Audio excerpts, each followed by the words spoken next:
So, Joel, welcome to the Coach's Journey podcast. Thanks very much. It's good to be here, Robbie. Yeah.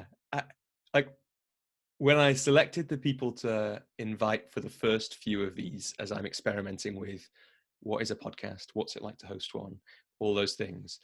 I picked people that, one of the things I wanted to do partly was pick people that have been in some way part of my journey and get a chance to invite them and introduce them to the perfectly formed, however big audience that ends up listening to this podcast. So it's really lovely to have you here because you were my coach for like 2 or 3 engagements, I think, over about 18 months, and at a really fundamental time in my journey. And also through your business, your Coaches Rising, I've done 3, I think, or 4 of the programs that you do, and that's been really influential as well. So look, Yeah, well, yes, we know each other well, and I'm just delighted to be here because we always have great conversations. So I'm touched, I'm touched to have been part of your journey. Yeah, really big part. And we might get into that, who knows. But I want to start from a kind of random place in some ways, but an interesting one in others, which is like, when did you first come across coaching? Yeah, well, that would be a long time ago, and maybe a little bit of before that. I've been working as a community artist for many years. I trained as an artist at university, and I wasn't particularly a great artist, but with these groups of people I would work with, I was good at getting them to create. I'd work with young offenders, with old people, with kids, such a wide variety. And one of the things I could often get them to do is to create something that they were surprised by. And at the same time, I'd gotten into spirituality and psychology. And then I heard about this thing called coaching. I think it was maybe 15 years ago or something. And it was an older guy I was living with who was a coach, working as a coach. And I moved in, and he told me what he did. And I was like, that's it. That's the thing that that it encapsulates everything I care about and that I'm good at. And, it's a bit of a cliche, but it was in that moment, I just knew that's what I wanted to do. It was just, there was no deliberation. It was just a commitment to being a coach. It sounds like that was partly because you realized that's what you'd been doing already. Was there, like, how did you know? What in that moment, do you remember? Yeah. I mean, I think it, to use a word that spoke to my soul, So on the deepest level, that's how I knew, there was just this kind of inner knowing. And then, yeah, I just recognized that this was something I wanted to do, and that intrinsically I had a sense I would be good at, and that I was like, oh, that, I remember thinking like, oh, that's what I'm actually doing with these people. It's like, I mean, I wasn't coaching them in the way I coach now, but I was like connecting deeply to them, having them feel seen, and having them land in a sense of possibility, where they're actually often coming in with a lot of issues and a sense of impossibility. So, yeah. And there is something about creativity and coaching which feel very linked to me. I mean, of course, we could talk about that in lots of ways, right? But what comes to mind is, I remember writing a piece during one of our engagements. Actually, it was a piece which I shared online, and one of the things I realized, or as I wrote that, or when I shared it, was something about a shift to possibility, and that being partly about agency. And then it was really interesting that I watched a TEDx talk by a woman I do some work with about a year after that, talking, and that her company is about everyday creativity. And she said exactly the same thing essentially about creativity, which is, one of the things is, if you help someone be creative, even in a tiny way, they see that they can create something from nothing. And they realize through that the kind of sense of agency and hope, which creates a real shift for them. Yeah, I think that's incredible.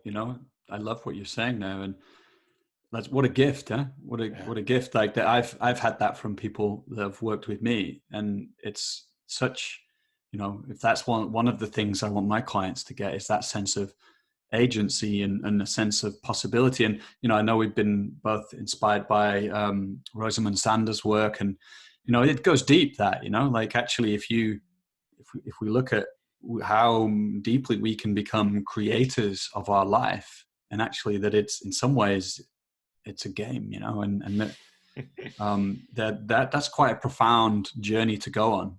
And yet in the moment too, it's just very practical. It's like, yeah, what's possible here? So yeah. And how much of a sense of that did you have at the time, 15 years ago, when you came across this guy you were living with and he was coaching, and it's like, there's something here about the work that I'm already doing, and this thing is kind of calling, speaking to me. How much of that sense then did you have about how important that was? about the sense of creativity and possibility. Yeah. Yeah. I'm not sure, perhaps like unconsciously, like it was very in tune or aligned with, my way of being on a core level. And at the same time, like back then I was so young, much younger, and really living in a lot of victimhood a lot of the time, Yeah. I mean, I was a nice guy and everything, but a lot of the responses to the world I had was like, I don't have that kind of agency. So, and yet, yes, and on a level, like I'd always loved being an artist. I'd always loved creating something from nothing, and so when I was an artist, that's what brought me alive. As I'd sit in my studio painting the whole day, and I'd get into these flow states, and I would be, it would be a whole body experience, a full being experience. And so, I was working that capacity.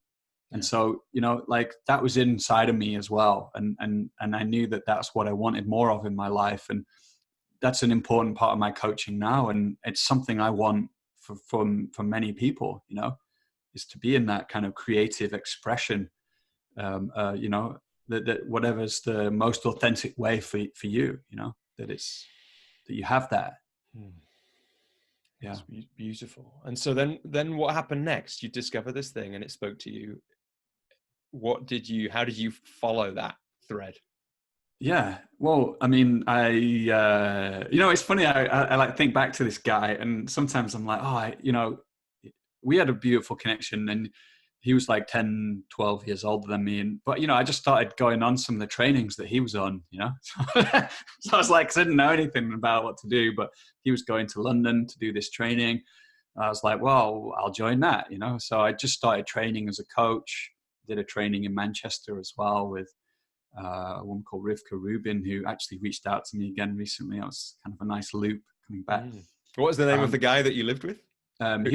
He was called Arta Vardin. He was actually ordained in the Western Buddhist order. So I can't remember his real name because he went by that name. Yeah. So he was, and I moved in there because I wanted to be in a household with practicing Buddhists. We meditated every morning, and actually, I'd come out of a very difficult part of my life where things really broke down, and I basically didn't really like myself, and went on this kind of journey, and part of that was moving in that house with him. And so it was a very beautiful time for me. And so, yeah, I think what came online then, or what had already come online, and I think this is really important for coaches, and I see that with coaches, is that hunger for learning. So what happened next, was I was going on trainings, although I was pretty broke, I was like 25 or something, 27. And I was just reading everything, like devouring stuff, listening to podcasts of Fred Kaufman coaching on Integral Naked, and, really into Ken Wilber stuff, just kind of soaking up what I could. And not really having a lot of clients. So, just doing a lot of free coaching. And my coaching didn't really take off until I came to Amsterdam. That's when I started to do it more seriously. So, yeah, I feel like I took a long route into my coaching journey. You know, I see the route that you took. I was like really impressed with you. You know, I was like, wow, Robbie's actually just is going for it. You know, he's clear about what he wants, and he's getting out there and he's creating this business. And you did it in a way shorter time. So, and I think what you're creating here is a great service to coaches. You know, that because if you learn about growing a coaching practice, you can save yourself a lot of pain. And so I took a long route. Yeah. So, and if you don't mind me asking, what was like, you can go through a lot of pain in that time. Is there something that's coming to mind as you say that, some experiences from that?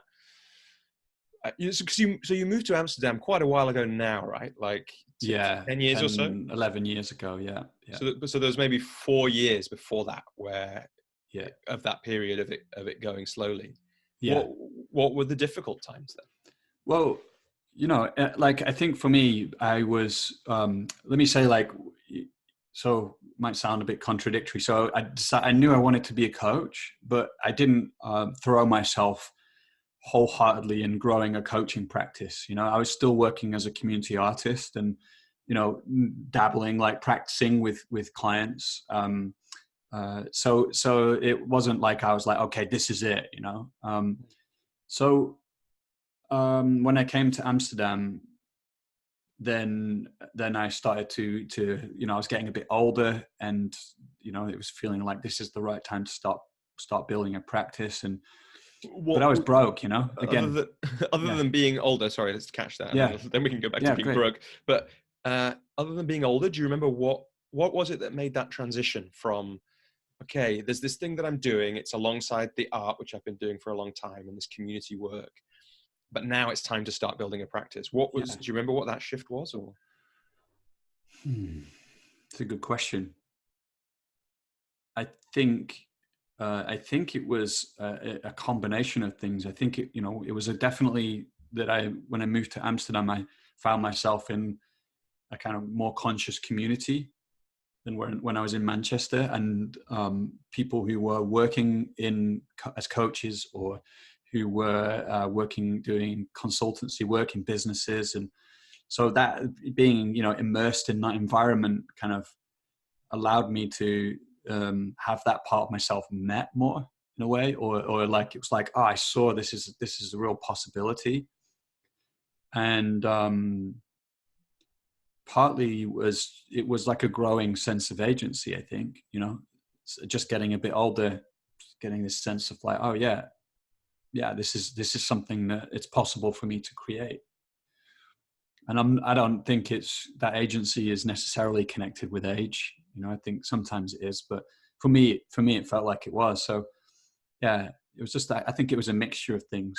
And maybe something about coming out of that difficult time. I guess if you had a really difficult time and then there was the kind of work, you know, that you did, or work is probably the wrong word, but that a next phase of something, and then something new. Yeah, in a way, like if I would say, like, coming to Amsterdam really was the making of me in a way. And because I left my country, I came to a new place. I didn't have a job. I didn't have any money, and I had to make my own way. And it surfaced a lot of my kind of victimhood tendencies. I don't know if there's a better word for that, but it's like, you know, it was hard, and at times I just complained about it. And so it's like, why I'm saying this is because actually it's like I went through a really hard time, and then there was this period where I was living in this household, the Buddhist household, doing the trainings and meditating. That was actually felt like a very kind of transformative time. And then coming to Amsterdam, yes, the coaching started to pick up, and I got really dropped into like having to work with all my kind of tendencies to blame the outside world for me not creating what I wanted. And that was actually very powerful. And then the next phase which came, which was my coaching practice really starting to take off more, and to have more clients and more impact on my clients. You know, I think the point underneath this is like the deep inner work, you know, that's so essential that coaches have done. you know, that as coaches, we are like our own, you know, we're an instrument, and the more deeper work we've done, the more we can impact our clients and support them. So that was really like a tough time again, but it yeah, it was deep work as well. Yeah, it sounds like, and I think this has certainly been my experience as well, that running a business, especially a business where you have to sell yourself and your attention and all these things, is a pretty good way of making sure you deal with a load of your shit, basically. Right. Like, it sounds Totally. like that happened for you. It's like, okay, I'm here. I know it's the right thing to go to Amsterdam, or maybe you didn't know that, but I'm here in Amsterdam. Okay, I'm going to have to, if I want to make any of this work, I'm going to have to do this inner work. Yeah. Like, I'm curious for you, what did you learn on that, in that way, you know, building your business?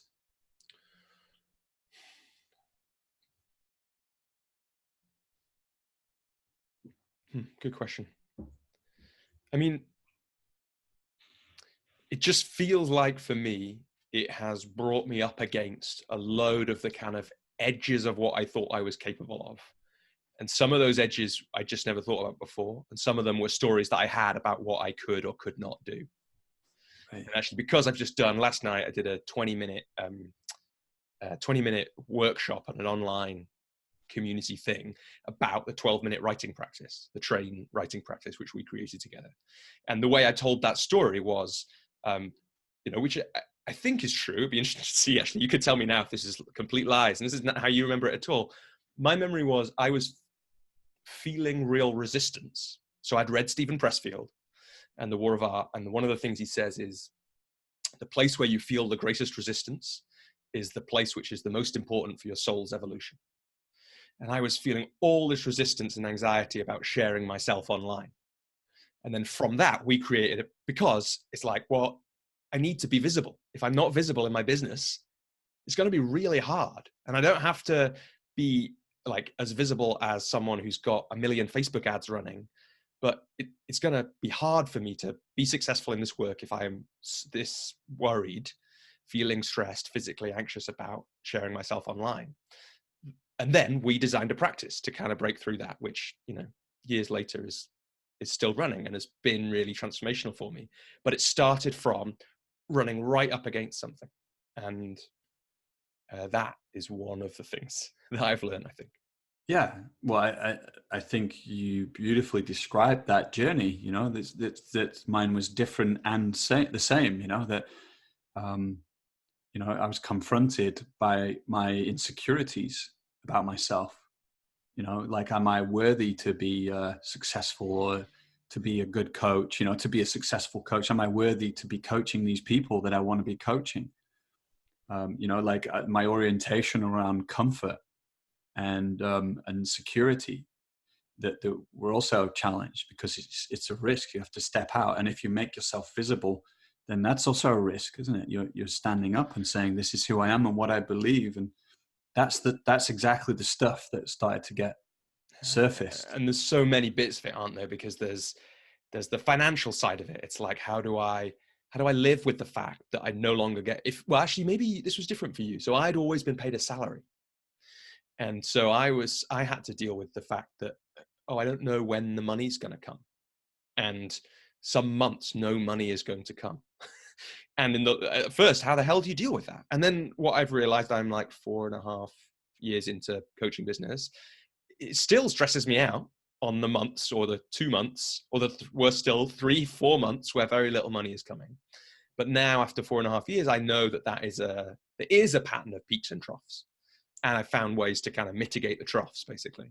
Yeah. But I don't know, maybe that was different for you, that particular one, because if you'd worked as an artist, you had more of that feeling of sometimes, maybe all the time, there's no money. I don't know. Well, I did all right with being an artist. And yeah, you know, like, my story around that, my journey with that was, I never had a salary ever in my life. I've never had a job with a contract and a salary. I think I worked in the Royal Bank of Scotland once for like 2 weeks in their like credit card department, and at the end of the 2 weeks, on the Friday afternoon, I was like, what the hell am I doing? And then I stood up and I was like, I've got to get out of here. This isn't me. Oh. And I just walked out, and that's not like me. I'm not always that spontaneous. So, and the woman walked me out the building and she was like, good for you. Get out of here. The woman that led the training, I thought she was going to be really angry. So, I've always, that's such a great little story. Well, and interestingly enough, the next day I got a big job doing community artwork. Like literally the next day. It was like really, one of those synchronistic kind of events, but a confirmation for me. So, but yeah, I basically, my relationship with money and that just changed a few years ago. And so I was like used to living in that cycle you're talking about. I was in the extreme end, like often not having a lot of money. I was good at finding little bits of work here and there to kind of supplement me whilst I was trying to grow my coaching practice. And so yeah, and I also built that trust that you're talking about. I'd somehow gotten used to like, yeah, I've been broke, and it was okay. Now I wouldn't want to go back there, and I wouldn't wish that on anyone. And it was a valuable lesson for me in learning that, yeah, actually there's so much support in the environment I live in that I was okay. So, but it's I think it's a big one, like it's a big one if you're feeling stressed. And so any coaches out there, if you like, Rich Litvin is someone we've both learned from. And I remember him saying, actually it's okay to have work that puts food on the table, because it's very hard to enroll clients if you need them, if you're feeling you're in the survival place, because that's really going to come through in an enrollment conversation. So I was painting houses and stuff when I moved to Amsterdam, and actually I ended up having people working for me painting houses. So yeah, and then it was such a relief when I started to make a regular income from my coaching business too, so yeah. There's so many places we could jump off there, Joel, but let's go there. What, you came to Amsterdam, you did some painting houses, and I love the little aside that your entrepreneurial side was starting to come off. Like somehow you ended up doing well enough at that you had some people working for you. Like that's going to be, I'm presuming that's part of your story, right? There's something interesting there. But what you developed in Amsterdam, and maybe it's a little bit like we were talking about at the start, you saw other people in a more conscious community who were doing this work, and you kind of realized, it's possible. I could do this. Do I want to? And it sounds like the answer is yes. But how did you move then through that period to the point where the coaching business became more successful and you moved more towards where you are now? Yeah.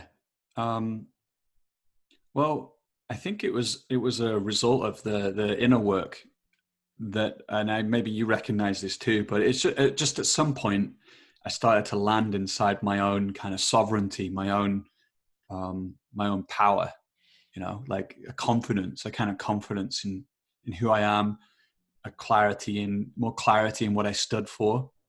And that started to show, I think. So, so I think that's just one of those really significant moments in anyone's journey, is when you just start to believe, you start to trust your own power and your own authority and your own sense of being able to create. Yeah, and that does feel true to me. I guess what I'm interested in though is what specifically for you helped you get to that point? Well, yeah. Bunch of stuff like let me share one. Like this is, so I landed a huge coaching gig, and it was very serendipitous. And like I'd basically just come out of a tantric sex retreat, right? And so I say that because I was thinking about it. I was like, oh, that's a bit edgy to share, because it was quite full on, like I won't share details, but it was like not not kind of fluffy retreat. It was quite intense. Now I share that because that was deep work, and it was deep embodiment work. and it landed me down in my body, you know, and um, like it just gave me a sense of presence. And you know, this is one of those things that landed me in my own power, my own authority. So I came out of that retreat, and immediately I ended up in a conversation with these people who were running this creative leadership school called Think. And you know, these were much older than me, you know, ex-McKinsey guys, real serial entrepreneurs. And at the time I was like 35 years old. And, you know, I could see they were testing me, because they were like, you're going to be, if you're going to be, I'm going to give you some clients, you're going to be coaching people who are 45, 50 years old. Have you got the chops for that? You know, are you going to be able to be sitting in a space with those people? And I think I demonstrated to them that that's what I was capable of through the conversations I had with them. And that, you know, the deep work I did on that retreat, you know, it was a direct impact for me, connection.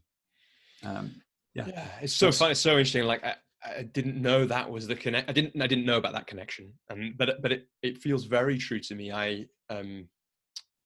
When I did some reflection last year on the most important things, shifts, ideas for coaches to get to a sustainable business. One of the things I thought about was do your own work, right? And one of the stories I thought about when I thought about that was like a very similar one to that, except without the tantric sex retreat, but you know, with my own inner work that I'd done in different ways. Because I remember getting offered there was a couple of kind of quite big gigs that helped me feel comfortable about the finances when I transitioned to full time. And I just hadn't, I just got offered them basically. And at the time I was like, what is going on? Like, do I really have the track record to be offered these things? All those imposter syndrome questions running through your head. And my reflection looking back is that they could feel it. They could feel the work that I'd done, basically. Right. And, you know, I wouldn't say I was by any stretch completely confident. You know, I'm doing air quotes on that, whatever that even means. But it's like there was the facing of fear and the working on myself must be. In fact, I do know this a little bit because I did ask one of the people. It was like, why? And she said, well, I just got a feeling that you were the kind of person I wanted to work with. It's like, wow. Well, you can't plan for that except by being the kind of person that people would want to work with. And some of that comes from embodiment and presence and all those things you've talked about. Yeah. Yeah. No, I think to me, if people were listening and newer coaches, and they were thinking about what is something that I can do that would have a direct impact on me becoming a successful coaching entrepreneur, it would be this inner work, you know, this embodiment work. It would be learning, you know, developing the presence to sit in those situations that you just talked about. Because I've had a number of those situations, you know, where it's like, ooh, you get invited into something and you're like, oh crap, that's beyond my pay grade right now. and you know, you say yes to it. You've got to grab those moments, you know. And I think so maybe I'm diverging a little bit, but that's another thing I would say is like you get yourself out there, you know. Yeah. What were some ways that you got yourself out there or put yourself out there? Yeah. Well, I think this was one of them, you know. This felt like putting myself out there. Yeah. And the way that I got it was very, again, serendipitous. I actually went in to meet them because we haven't talked about Coaches Rising, but through that business, they'd reached out to me and said, can you help us put our work online? And I'd heard about the project and I was like, okay, this is great, but this is very entrepreneurial. I don't want to step in as an entrepreneur in this project. So good luck with it. I haven't got the capacity. And on my way out, I saw somebody just across the room, and our eyes connected. And, you know, 9 times out of 10, I would have just walked out the building, but for some reason I walked over and we got talking, And, you know, he was a great guy. And he was like, oh, you know, they're looking for coaches here too. And you should connect to Rajiv. So that's what happened. You know, we reached out to Rajiv and we set something up, and I ended up in you know, some conversations with some people who wanted to create something very serious, you know, and with a big mission and vision behind it. And I think, you know, like what, for example, that retreat I talked about, that helped me to really like own what I most cared about, and to speak that out to those people, and not to hide, to say like, yeah, I deeply care about coaching these people and about the role that entrepreneurs, creative entrepreneurs, can play in the world in helping us navigate these times. You know, and so that would be one example. You know, I want to come clean. You know, I'm like, I'm not like this super you know, courageous dude, you know, like I'm not like, I find it intimidating to put myself out there. And, you know, I'm very grateful about the opportunities that have come my way to build a coaching practice.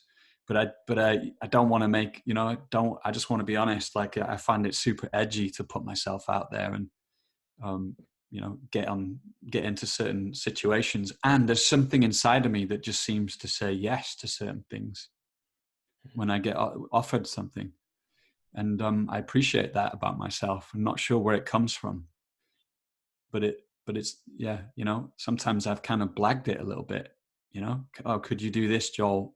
Could you run this entrepreneurial workshop for these leaders? I did those kind of things before I was a successful entrepreneur. I just said yeah, and I prepared the hell for it, you know, and it was a success, you know. So Yeah. Well, it definitely wasn't, you know, I guess I've tried to do that as well. But the quote that comes to mind, I think I heard Tim Ferriss say, it wasn't his thing, it was on a Ferriss podcast, was, yeah, if I never done anything that I wasn't qualified for, unless I've messed the negatives up there, if I had never did anything I wasn't underqualified for, I'd still be pushing a broom. right. You know, that's the only thing that I'm qualified for at scratch, pretty much. Yeah. So you have to be out of your like perfectly ready for space. Otherwise you never move anywhere. But it sounds like there's something, yeah, I really like that appreciation of the part of you that goes, yes. And then quickly rushes off to prepare frantically for the workshop. Yeah. I mean, I remember getting offered the opportunity to coach the founder and CEO of a huge online business, a bit like booking.com, but it was different. It was a rival. And, you know, I was like 30 years old, 29 years old. And, you know, I was out of my depth really, you know, but I was like, yeah, okay, great. You know, and we had like 2-3 conversations. In the end, we didn't like engage in something longer. And I think that was right. You know, I think that's where I was out of my depth. You know, I think he was like, okay, this, you know, fair play. I got in there with 2-3 conversations. And then I think he just felt like that this guy can't really serve me in the way that I'm looking for. But, you know, it's doing those things, you know, where you're like, what the hell am I about to do? That I think, yeah, it's what life's, well, it's part of life, isn't it? Yeah. Yeah. There's this story that's come to mind twice now, so I'm going to tell it. I saw, I think we're talking about courage in some ways. And I saw Jamie Wheal speak a few weeks ago. He's like, He's if anyone great. doesn't know, he's a really interesting guy. He wrote a book called, I've forgotten what it's called, but it's Stealing about flow, Fire. Stealing Fire. Yeah. And he was speaking about the book he's working on at the moment. And he talks about this study they've just done where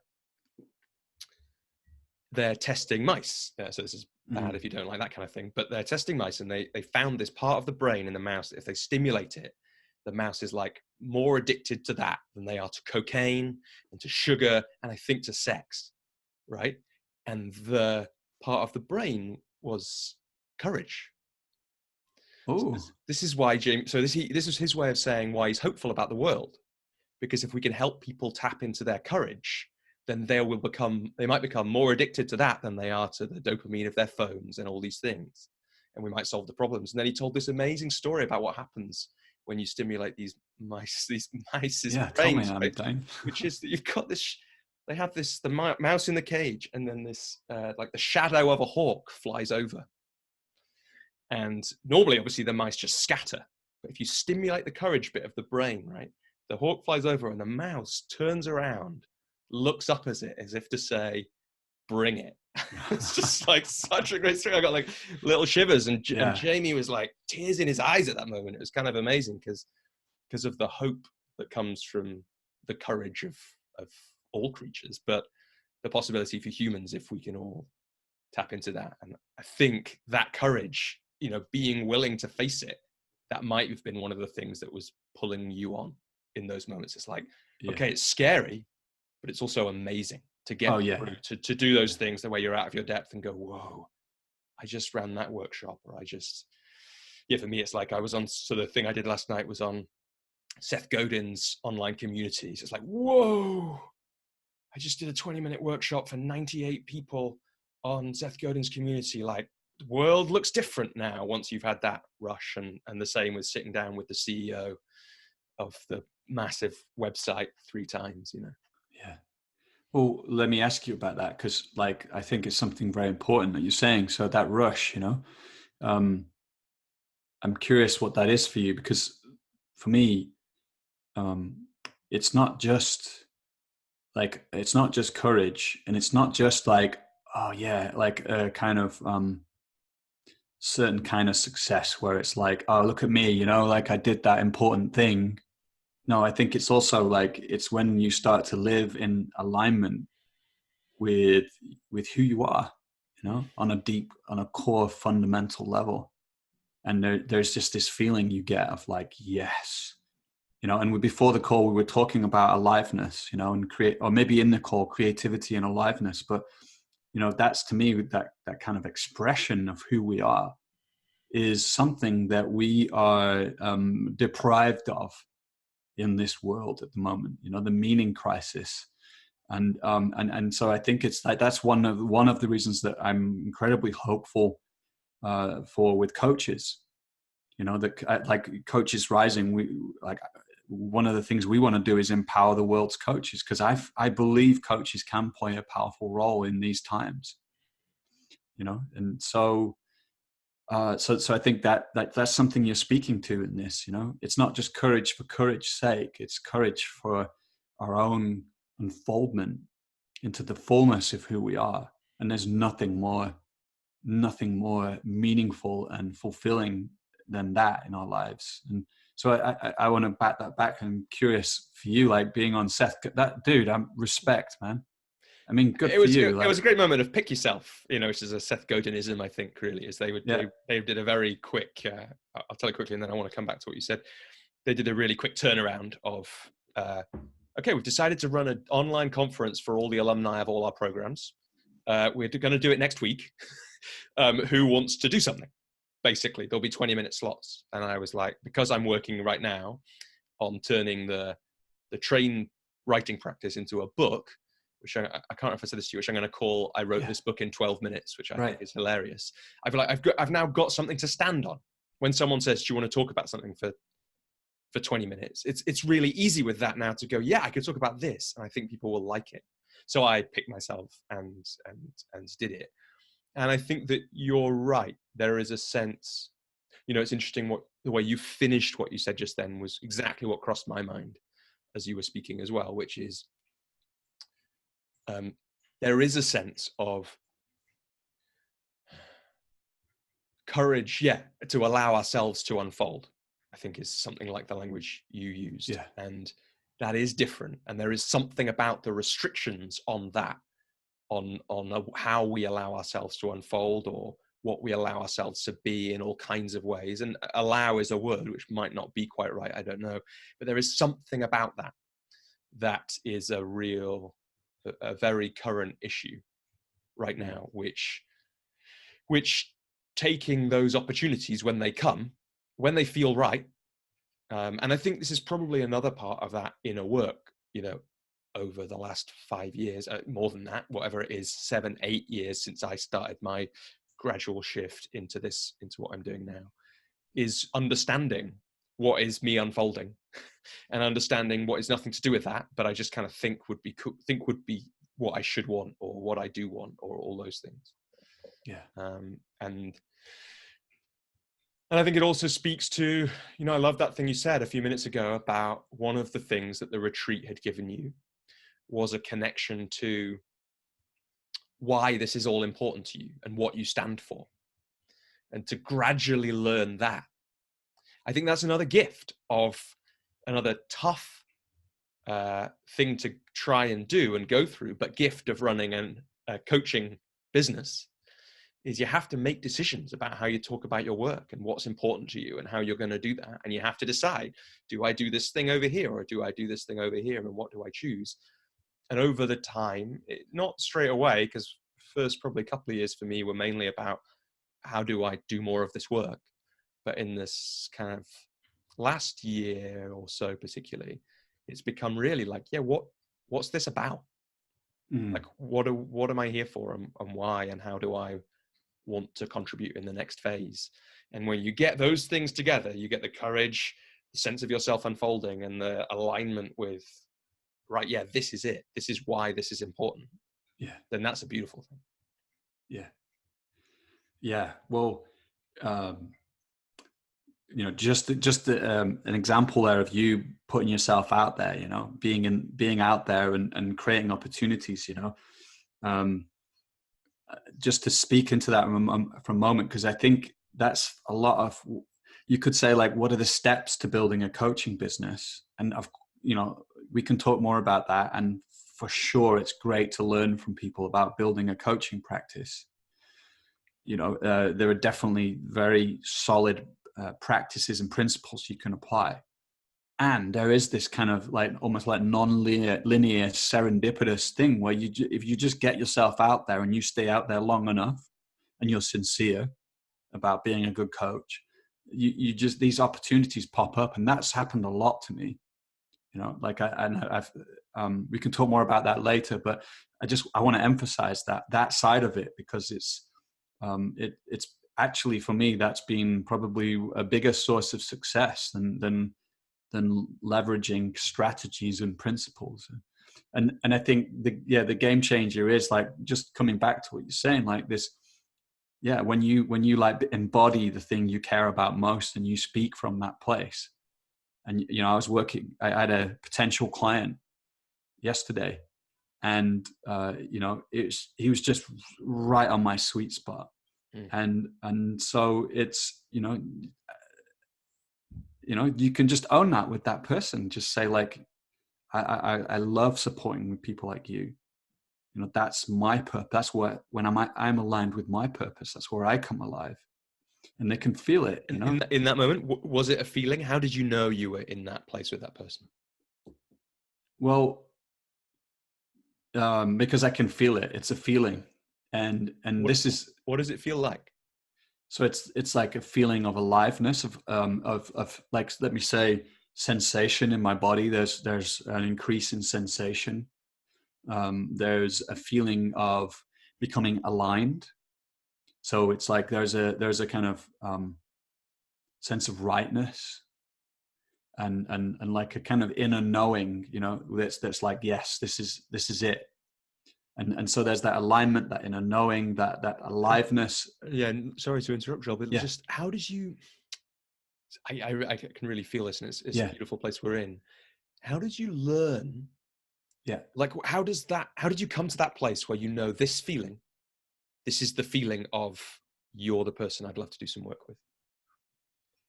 Well, I'd answer that in two ways. Like, the first way, I would say, I think it's an innate capacity that we have. And I think that we especially as children, we're attuned to our bodies. And I'm talking about more than our bodies in this kind of inner knowing. But I think that people listening, they'll all recognize that sense of like rightness, of like, yes, this is right. This is aligned with who I am. And so I think there's that innate capacity that we all have. Now, I think we have also trained ourselves out of recognizing that to a degree, that in the West, since the Enlightenment, and we could talk about this as a whole huge topic, Jamie Wheal, lots of things start to connect to but yeah, I think we've trained ourselves out of being embodied, being sensitive, and we've come to rely on our cognitive analytical mind, which in some ways separates out from experience and can analyze and quantify, and science has done incredible things. So it's not to denigrate it. It's an amazing capacity, but we've become unbalanced. And so expanding our bandwidth and reconnecting to our bodies, but it's more than that. It's this felt experience in the moment. So the body is a great doorway to it, but it's actually, it's like, that's the start, it's like learning to trust this kind of, this knowingness that's non-conceptual, that informs our thinking, but it's more than that. And that, I would say even more than this, that as we refine that capacity, that sensitivity to attune to what's here, that can be incredibly powerful in serving our clients. Because when we're sat opposite our clients, we might be feeling like, okay, you're talking about this as if you really want to go there, but I'm really sensing like there's this kind of flatness here. Or even, I think it even can lead to even more intuitive kind of insights about what might be going on for that person. So that the second part, I said there's two sides to it. One is, I think there's an innate capacity we have that we can, the second part is that we can recapture or we can enhance, and this would be something I would say to coaches, like, go on that journey to attune yourself as an instrument, to refine your sensitivity. And it's a joy, to not have to just live inside the conceptual mind and rely on that, but to bring these other faculties online, which bring a lot of joy and fulfillment. And so, yeah, that's like maybe a long-winded answer to like learning to like not only recognize it in the moment, but to enhance it, to go into it, to trust it, to embody it, because I think there's a transmission when we can embody that feeling, that alignment, a deep sense of who we are, and we become it and then speak it. Now this would be me like a game changer in enrolling clients, Yeah. Yeah, and it was a game changer for me in my coaching. I was thinking about this recently because I saw that Coaches Rising, you've just started a new version of one of the courses that I did a couple of years ago. It's got a slightly different name now. When I did it, it was Coaching from Source, and now it's about become a transformative presence. Yeah. And I was when that was coming up again, I was thinking, I almost wrote to you actually, because I thought I should really send them an amazing testimonial about this course. But then I looked on your website, and the testimonials you already had were just as good as what I'd written. There was no need for me to send another one. But it was, it's to say what an impact that had on me, essentially opening up to this thing that you're talking about. And I just got this nice catch, which I don't know if this is where the etymology of the words come from, but you talked about us being an instrument, right? And the idea of attunement. And I just got that. It's just like, it's really nice. It just feels like that course. And the other work that I did, and I think, Rich Litvin, working with him at the time, he's a very presence-based coach. And so I definitely got a lot of it from spending time with him too. But I just am so much more just tuned in, not just to myself, but to the person opposite me, the universe, what's going on in the surroundings. And that has completely transformed my coaching from something which was much more cerebral in the way that you're talking about, to something which, I had a client of mine asking me, why did you ask that question? Where did that come from? And the only answer you can give is, I've got no idea why I asked that particular question. It's just what came out in that moment. Right. And that kind of attunement, I understand what you're talking about feeling right. But I love how it shows up in different ways too. I had a beautiful one where one of my clients was in a really difficult place and her dog was barking in the background. And just what came up was, what's the dog saying? And she went with it. And the dog gave this beautiful, impossibly beautiful advice to her about about what she was facing in the moment. And it's like, well, there's no way that my rational mind would have ever said, yeah, do you know what the clever thing to do here is? Ask about the dog and what it's saying. It's just never going to happen. And instead, it just emerged into, and in a beautiful way. Yeah, wonderful. Yeah, that's a great example. And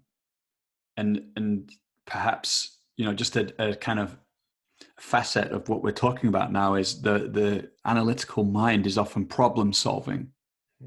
And I think that can be a real trap in coaching. If we come into coaching trying to solve problems, the clients often want to solve problems, and we might buy into that game of problem solving. And for me, that's just when the coaching, the aliveness drops out of the coaching. And maybe we could go to that a bit now. I mean, we're talking around Coaches Rising a bit, actually. Maybe you should just if you could just give us like a brief intro for people who haven't come across it, about it. And then, because I want to ask you about a podcast that you had recently, which I think speaks to what you're talking about right now. Yeah. So, Coaches Rising, we started, myself and my business partner, Lawrence, and now your brother's been working with us as well for the last, and been a crucial part of the business growing the last, Ewan, that is, I'm speaking of, for the last 7 years or so.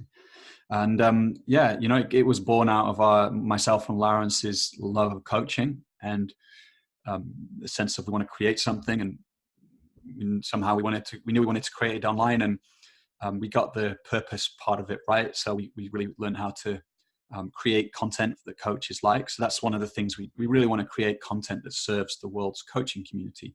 And we do that through a podcast, through different other free offerings, and then we have paid coaching programs, and they're mainly aimed at coaches that I would say have gotten their training and wanting to kind of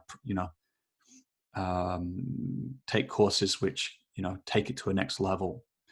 And so and we learn about running a business the hard way. That's a whole other conversation we could go in, but that's kind of in a nutshell what we do. And there's now hundreds of coaches joining our programs, and it's very satisfying. So yeah, and I mean, for anyone listening, I quite often recommend Coaches Rising in all kinds of ways to people. The podcast is I don't listen to it kind of every time, but it's pretty much the only coaching specific podcast I listen to. Although, like, from now on, obviously the other great coaching podcast to listen to is this one. You're a rival. Yeah, exactly. But and the, particularly the two most recent programs I've done with you have been both individually and together really powerful. The Transformative Presence one, and then the developmental coaching one, which I did this year. We might get on to talking about some of that. That's really changed the way I look at the world, and been a part of me cementing into what I feel like is that why I'm here, what I stand for in this moment. So that's been great, and I can recommend all that to listeners.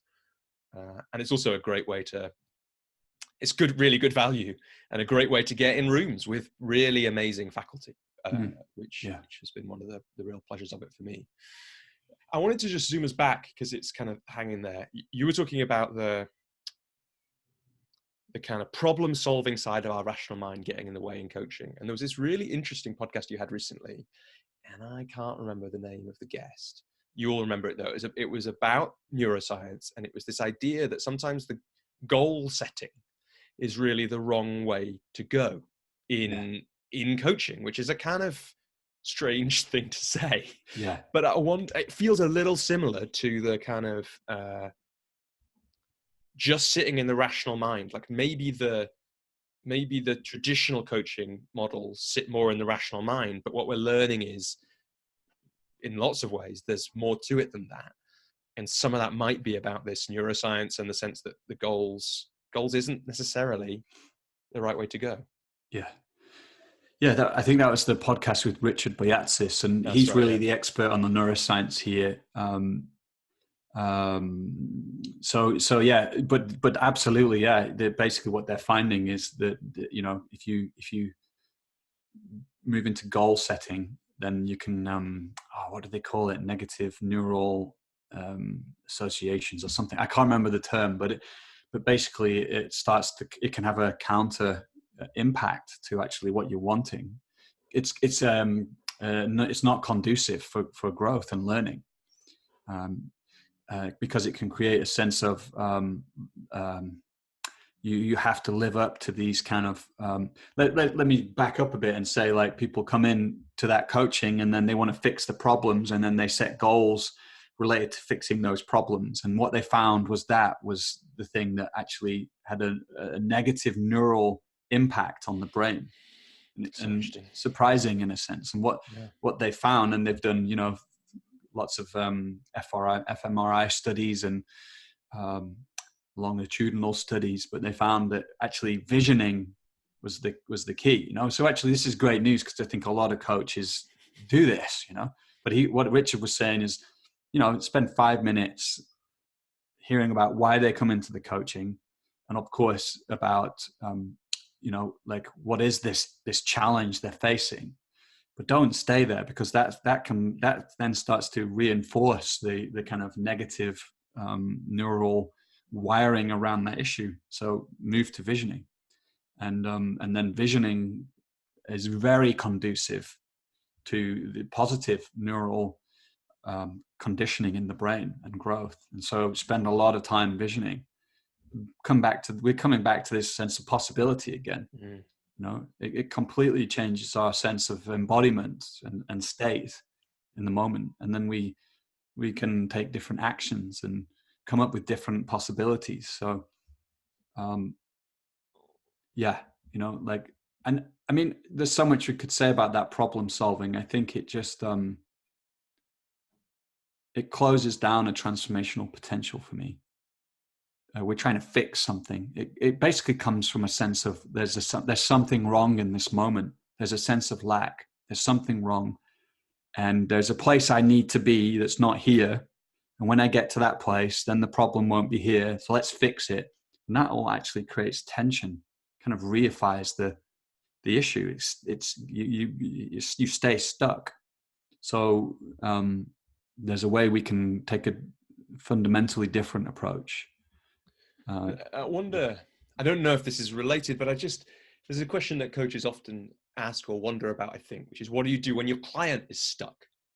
And I'm just wondering if that is that's partly what might be happening in that moment where the client is really stuck. Well, maybe it's because we're accidentally reinforcing the feeling of stuckness that they arrived with, something like that. Yeah, I think so. I mean, there's all kinds of things we could do to help our client become unstuck. But I remember those sessions that I used to have where I'd really get caught in this problem solving mode with my clients, and it would almost get kind of strategic, or like, oh, what could we do? Like, oh, there's this issue, but this, and you could feel it. You could I could feel it. I felt stuck, I felt like we were going around in the issue and nothing was really changing.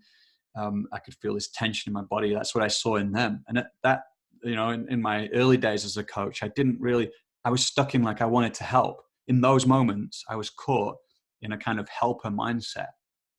I want to help my clients get out of this place. But actually, I was unwittingly kind of playing their game, that there's a problem that needs to be fixed in this moment. So, I've learned not to play that game. I do not want to play a problem-solving game with my clients, and I'm very allergic to that now. So, in a very compassionate way, I even bring that up now with my clients. It's a fundamental principle. It's like, oh, are we trying to solve a problem here right now? Like, let's just notice that, not making it wrong. Like, oh, because now it's a problem that we're solving problems, but let's just notice that we're doing that. And let's just notice that that's the game we're playing right now. And what happens when we begin to just notice that? And well, we could talk about where that takes us, but, coming back to this issue, I think, that's my bias. Like, and I think, there's a place for, being practical about, okay, what do we do now? Like, what needs to happen? But I think, that always comes out of this new sense of possibility that's come from visioning. Yeah. So interesting. I guess I actually do want to catch that thing that you said we could go off to just a little bit, at least, to say, Right.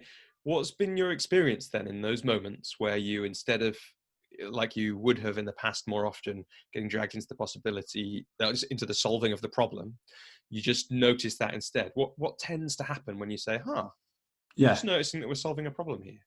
So what happens is you move out of a state of agitation. So if they're in that problem solving mode, it's like you can go round and round and I've got to fix it, but what? So there's a sense of agitation that can arise. So as you begin to notice just what's here, then what happens? What emerges is a sense, and you're curious about what's here. So like, So there's a sense of just acknowledging it, mindfulness, being curious. Then what starts to happen is there's a kind of sense of integration. It's just allowed to be here. And then I notice, I feel really tense about this thing and I want to solve it. And is it okay for that tension to be here? And And is this what the client's experience is as yeah, well? Yeah. yeah. So that's what they're experiencing. So Yeah. is it okay for this tension to be here? Oh yeah, actually it is okay.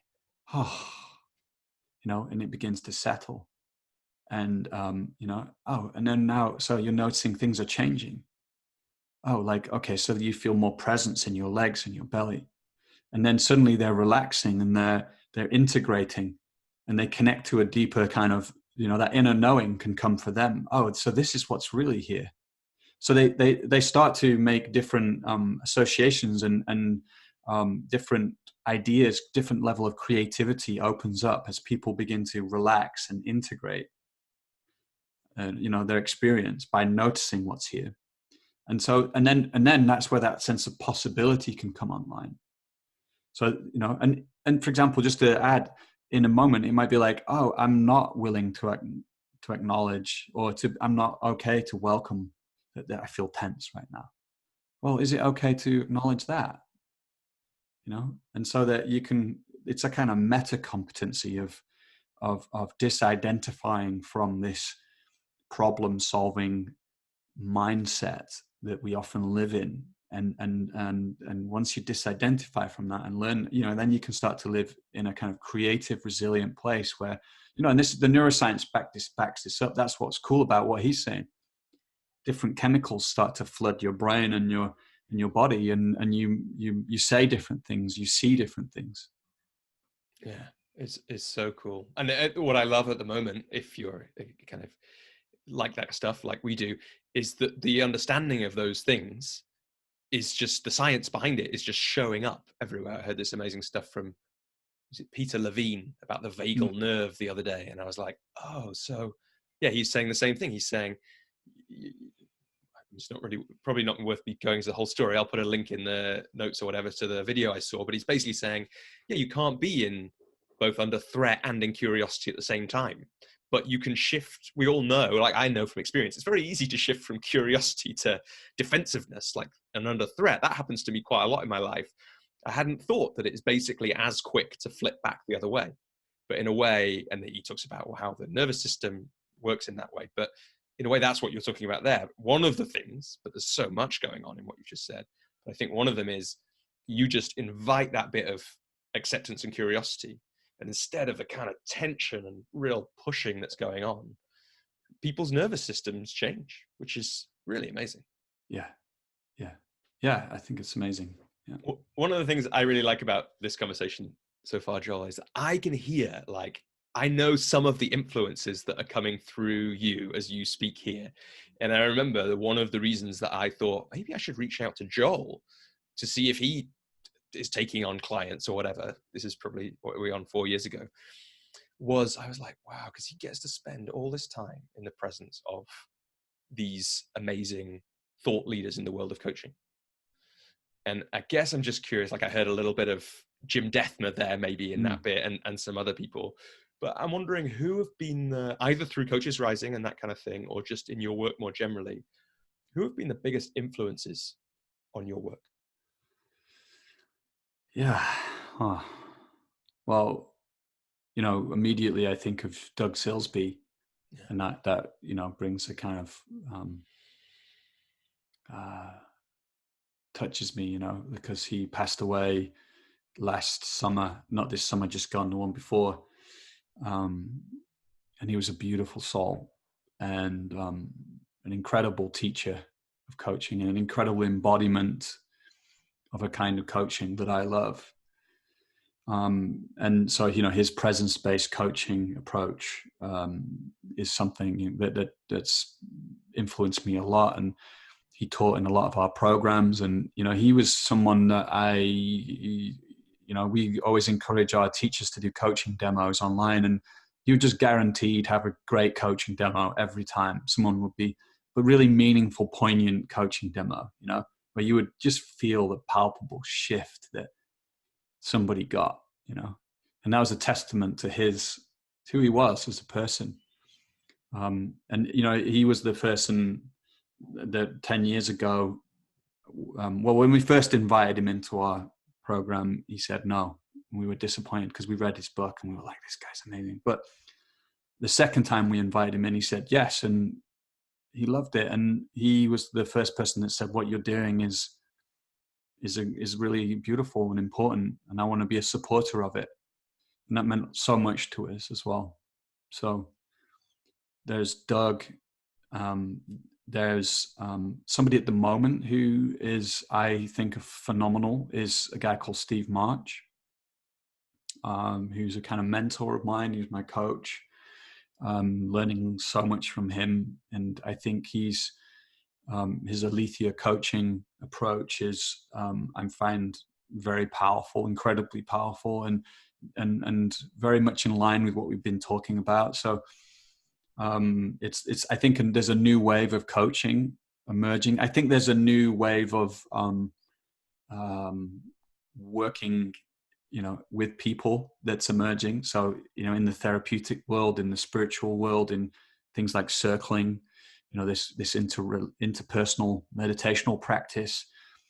Alethea coaching has the same thing. It's all about working in attunement, in presence, and it's non-goal oriented. So it's like, yes, there's we come in with the deep longings and intentions, but then we don't do we don't kind of like try to create this place and then work our way to that place through doing practices and and taking actions. We bring in the topic, and then you work in presence in the moment, and it unfolds and reveals itself. And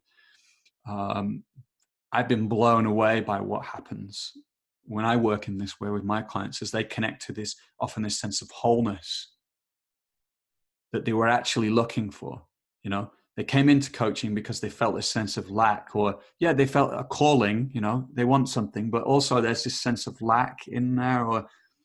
And when we work with that, when we work with what's there in the moment, and it unfolds and reveals itself, and they connect to this sense of wholeness, and they say, oh my God, that's what I've been wanting.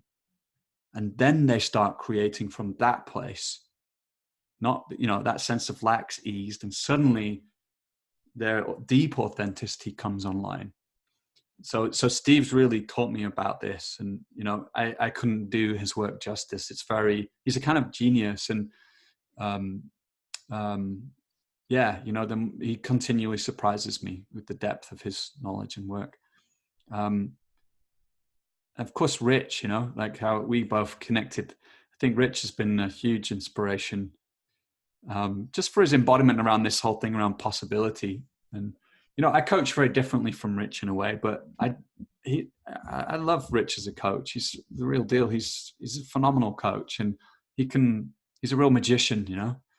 He can really like bring in that kind of left field question, and then turn you upside down, and you come out and you're like, what the hell just happened to me? And you're connected to that deep sense of possibility. So yeah, and he's what he's doing around helping coaches build their businesses as well. Very solid stuff. So I think there would be that. There's tons, like Thomas Hubel. I'm very inspired by at the moment.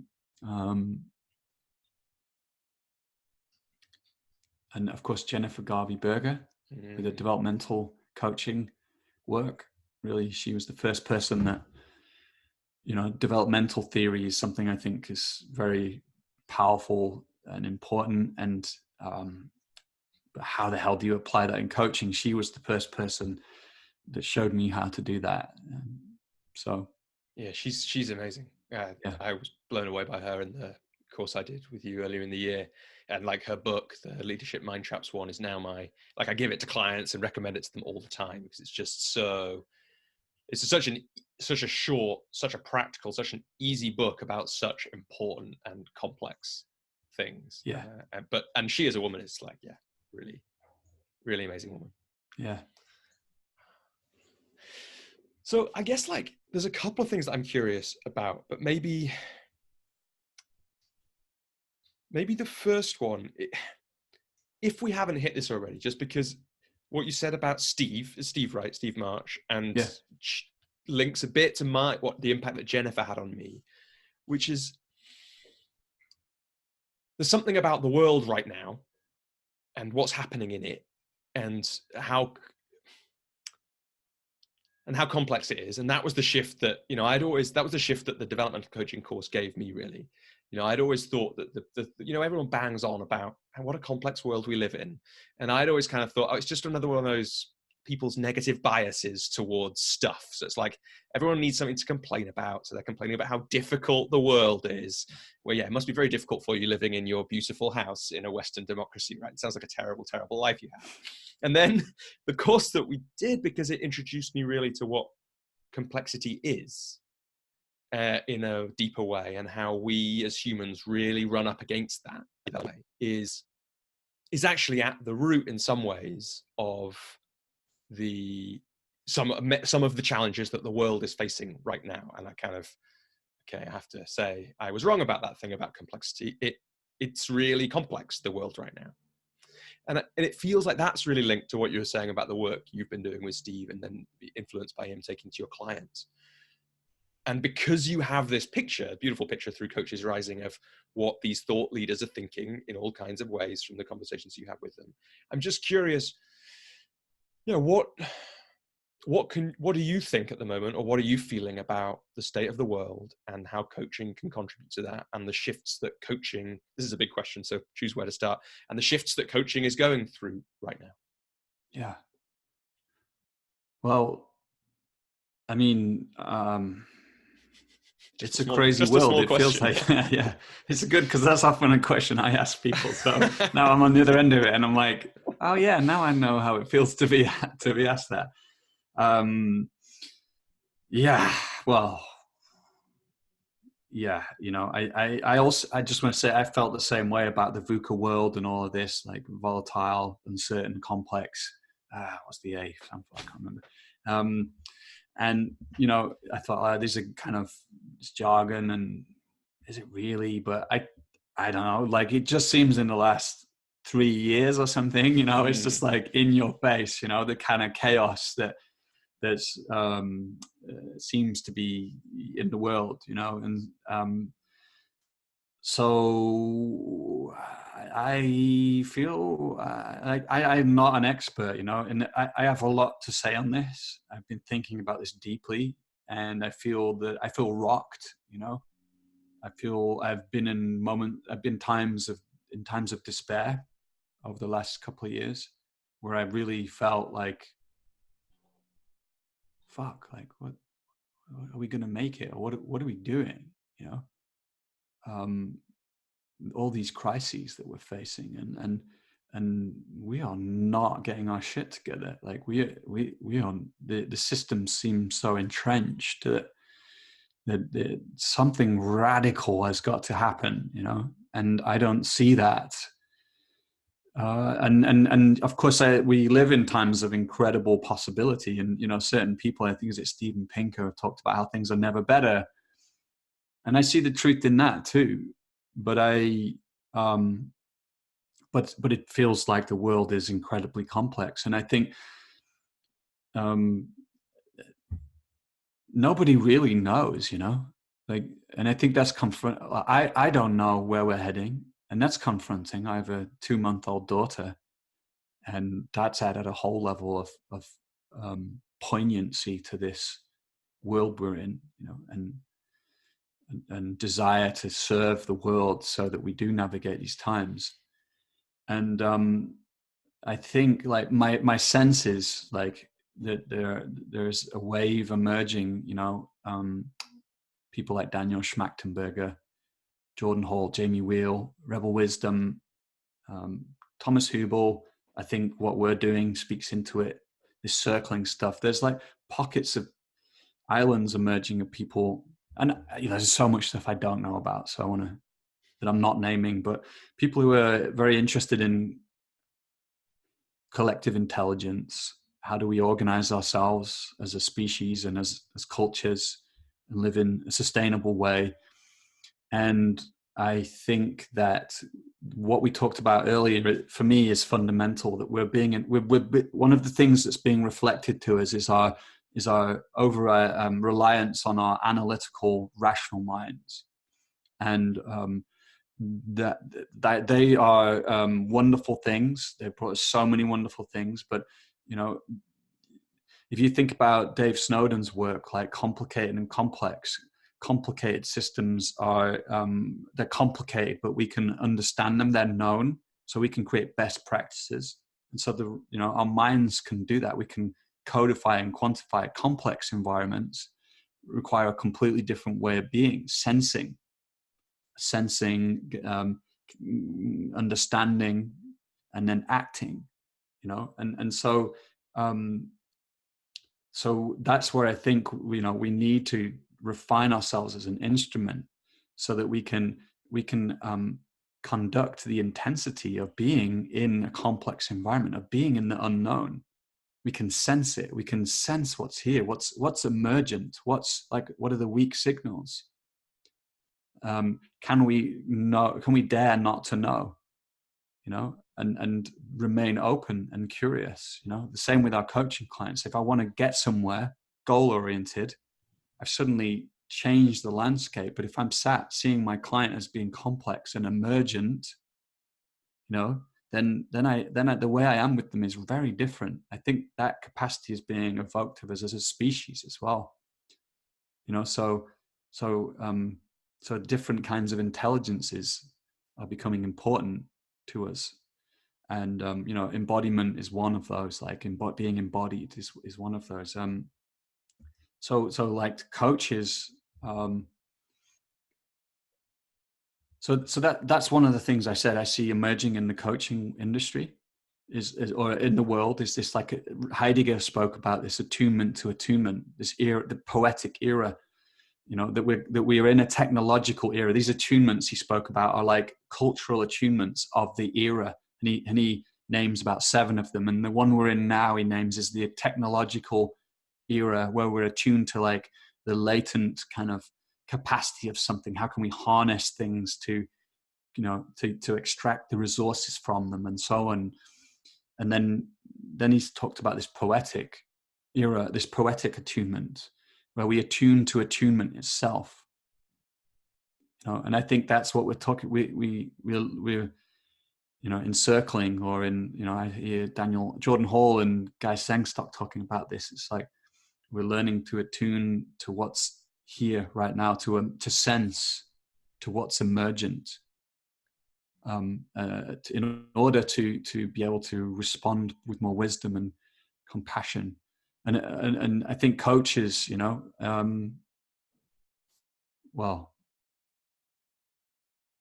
I think coaches can be equipped to help leaders to navigate these times, to develop the capacities in the way I've just been speaking about, to navigate these times. And when I say leaders, I mean everyone, really. I mean whoever you coach, helping them to, and so there's a heaviness to what I'm saying, perhaps, but there's actually an incredible aliveness to expanding that bandwidth, to learning to attune to attunement and feel it, and to be infused by it. So, and I think that we've been talking about this for most of the conversation in different ways. Certainly, when you were describing the prospective client you were speaking to yesterday or the day before, I asked you essentially, how do you know that that's attunement? Or how do you know that you're feeling the right thing in that moment? And that because you've been thinking, how do I know when things are really in alignment and I'm in that place? And importantly, and I don't think you meant this, but like, it's not thinking. It's like Right. you do the injunction. You go there again and again, and you know because you know. Yeah, it's almost like an embodied knowing, and it's not the same as a rational knowing, although they connected and they enhance one another. But I Yeah, think that distinction, the rational knowing and the embodied knowing, like everyone, people listening, everyone recognizes that. It's like, oh yeah, I know this thing, but I never act on it or I never do it. And then suddenly something happens in your life right, and then you finally know it. right. And that's a different thing. And then life looks different after that. Yeah, Even though you kind of think, but I've kind of always known this the whole time. What's different? And that's that shift that you're talking about. yeah. Well, I mean, I'm curious what's here for you after I've shared that, because um, this is something I care a lot about. You know, like we are in unprecedented times, and the next 10 years is going to be, who knows what's going to happen. I mean, Margaret Wheatley, I spoke to her recently. She believes we're in collapse.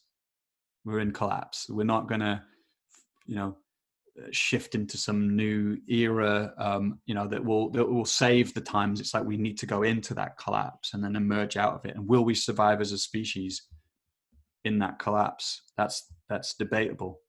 That's her opinion, but I'm curious what comes up for you. Yeah. Yeah, like you say, it is. I mean, they are big questions, and I like is probably not the right word, but I find myself drawn to asking them, mainly by myself, occasionally in conversation with people.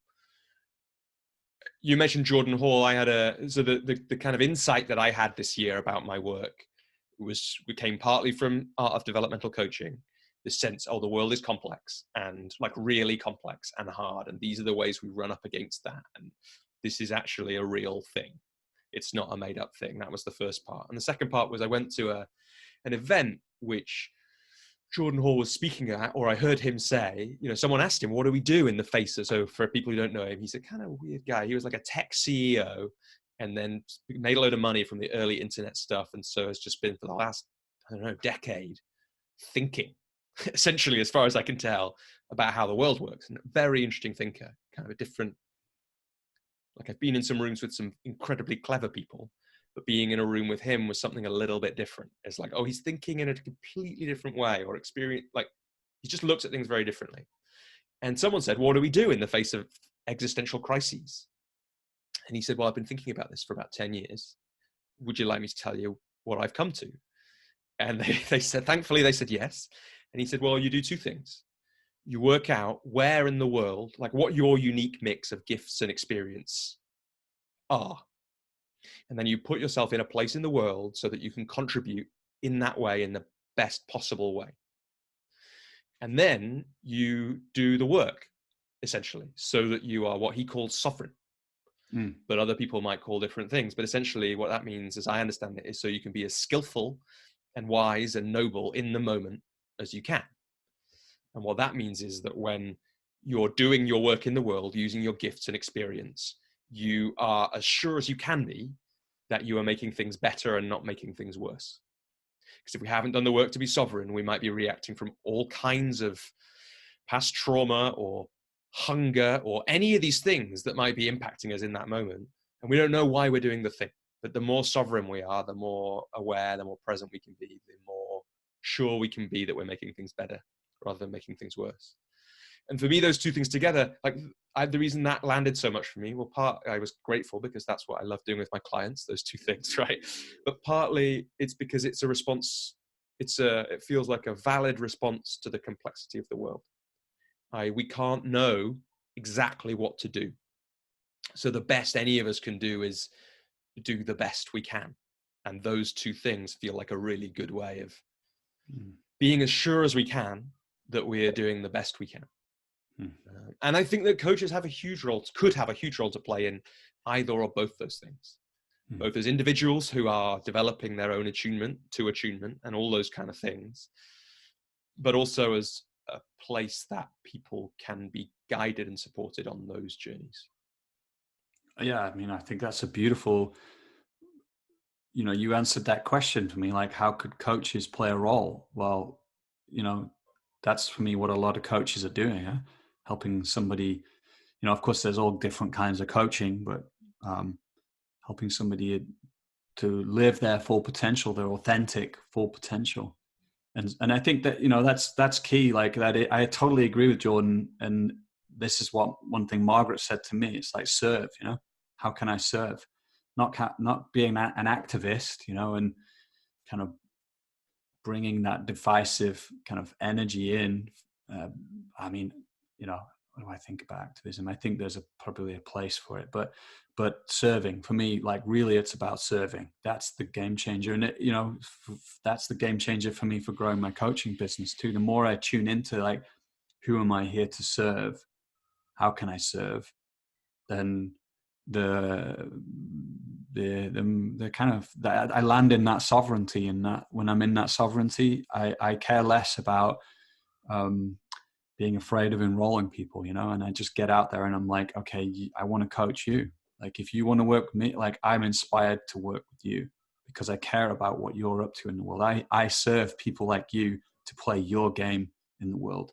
That's what I do, and there's a kind of freedom in that, it's like a kind of samurai feeling almost of like, hey, this is who I am. I put my cards on the table. I own it. And if you don't like that and there's someone else better, fair play. Like, cause I'm in the business of serving, and you weren't the right person. So yeah, almost more than fair play. Like, great.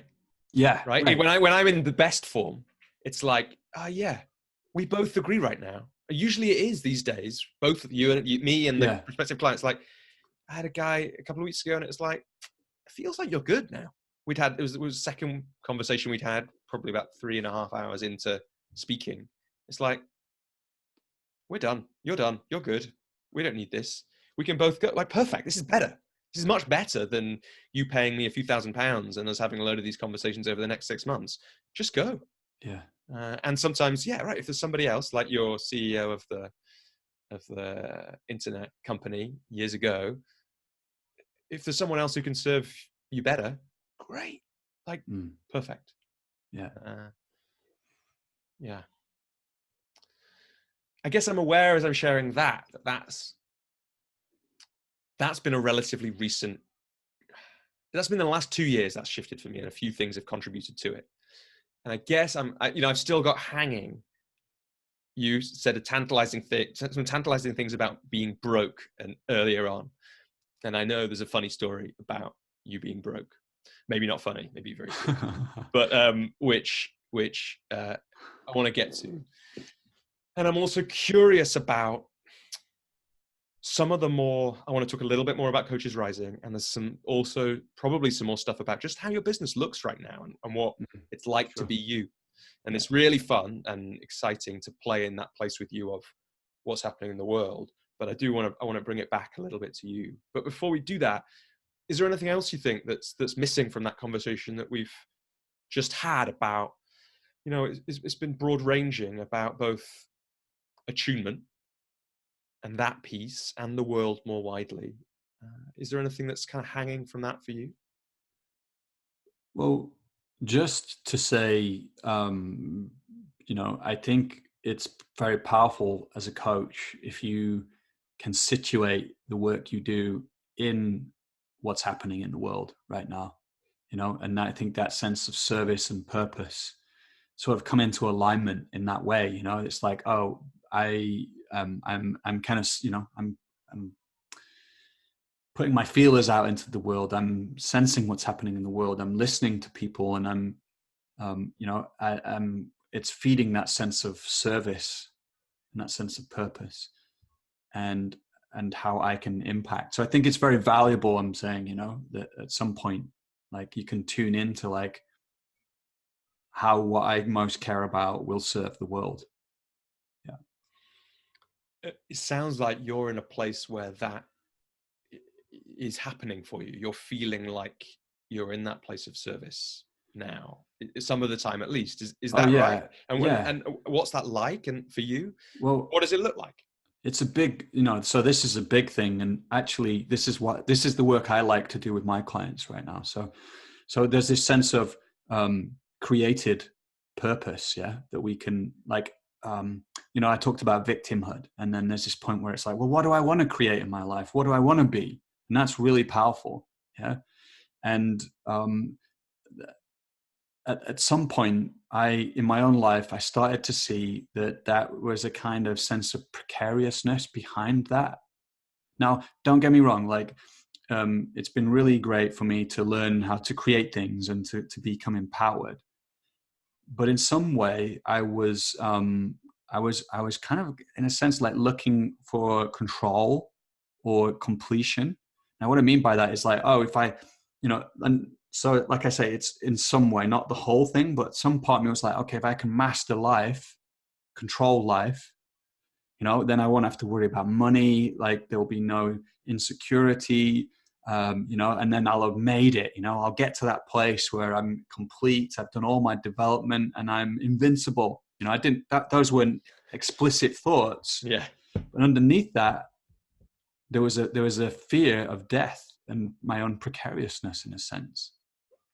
Now, what happened was, somehow I just I saw like there was some kind of drive in that, that creating my life. There was some kind of driving and striving, trying to control life, trying to complete myself, that I couldn't believe in it anymore. Like it didn't, I could feel there was something a bit deadening about it. And so I became very interested in like surrender. So like, what is it that life wants with me? And you'll recognize that question from Jim Deathmer. But I think a lot of people are asking this question now: what is it that life wants with me? I've created what I want with life, and I've gotten success, and that's been great.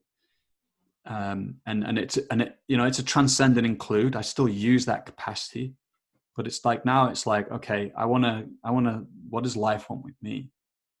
And that took me into an incredibly rewarding and meaningful journey, of like, and this is where I think I come back to the question you asked, was like, what's it like for you? I can't remember how you phrased it, but I started to kind of recognize there were these moments where I let go. I like that part of me that wanted to create and control life, let go. And something, and I think we're coming back to some of the similar points we made earlier, but something would come through me in those moments, and it was exhilarating. And I wasn't trying to control things, and I wasn't trying to control the coaching I was doing with the person in that moment. And again, I could feel that sense of aliveness, that sense of alignment, of like, yes, this is it. And so I started to learn to kind of have that, or through practice, that became more and more available. And that's one of the things I like to do with my clients. So it's like these people that have created a lot of conventional success, and there's still something missing, and they're ready to kind of, in some way, surrender into life and what life wants with them, and express their purpose in that way, to serve in that way. For me, that's where my true sense of service came online. It was like, yeah. And what diminishes is a sort of sense of self in those moments.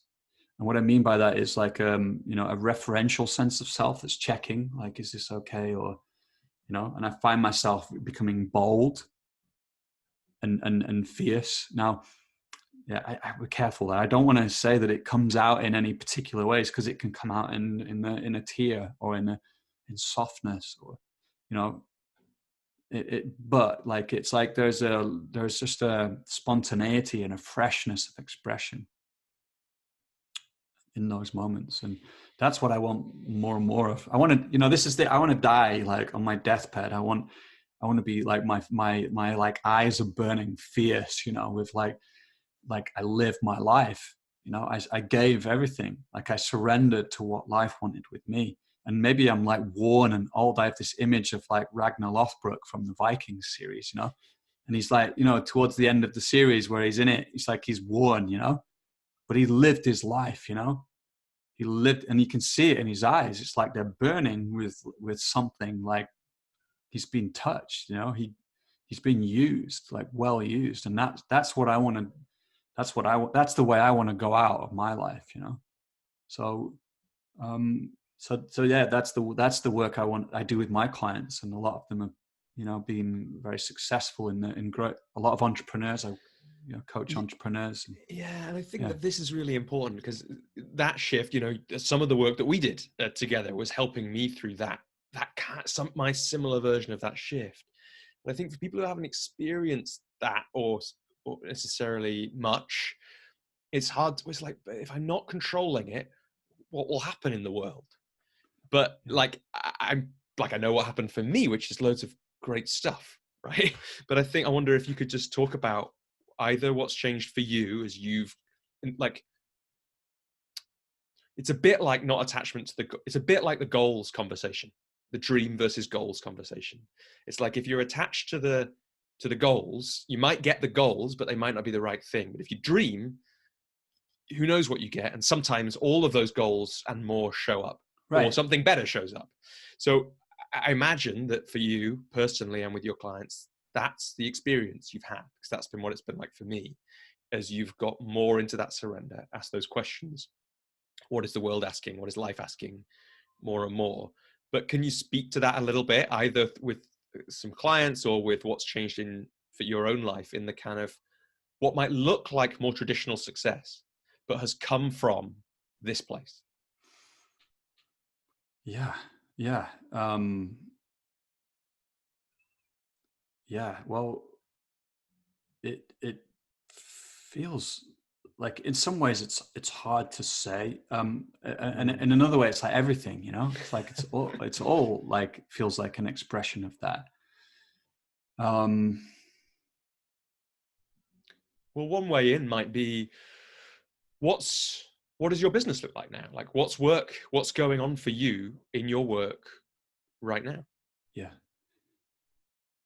well, yeah, and I think that's a good question, and I think it will like allow me to kind of answer that question you posed, you know. um well, what's going on for me in my work, like, is that it gives me an incredible amount of energy, and it doesn't feel like work, and I feel deeply privileged to be doing it. And so I'm doing my coaching with my clients. And And how does that look these days? Is yeah, it still with Think? Is it with yeah, other things as well, well? A whole mixture of things? yeah, interestingly, so Think is this creative leadership school where I really like honed my craft over the last 5 years, 6 years, working with a real variety of people. And I actually stepped out for a class because they run these, you know, cohorts every 6 months, and I've done a lot of them. And I stepped out because of the birth of my daughter. And so, interestingly, you know, what happens with life is that suddenly I've got way more clients, like private clients. They're all, you know, way more individual clients coming to me. So that's hard, because I made a commitment that I'm going to be spending quite a bit of time with my daughter for a while. Oh, and what, just, yeah, why do you think, like, can you track why those people are showing up now? Is it just life going, nope, do some work, Joel? Or like, what's... Well, I don't know. Like, I actually don't know. It's like I put on my website online recently, and or I updated my website. Actually, I didn't have a coaching website for years and didn't need one. And then someone found me through that, you know, which I find kind of random. Um, I think it's, you know, I could say, like, I think it's like a case of landing deeper and deeper into that sense of who I am, and like the work, the sovereignty we spoke about. But I, you know, I know that's a speculation on one level. Like, I don't know, but I think it's also, you know, my coaching is just deepening and deepening. So I am getting people referring people more and more. Yeah, you know, like that's like, after a while, the ecosystem's just built. And so, and you know, they say, like, you create space and then something can come in to fill that space. And I've definitely, that's been true for me in my life, you know. Like I quit that job in the bank, you know, and then the next day that project came in. Yeah, it feels like that again in this story, doesn't it? Yeah.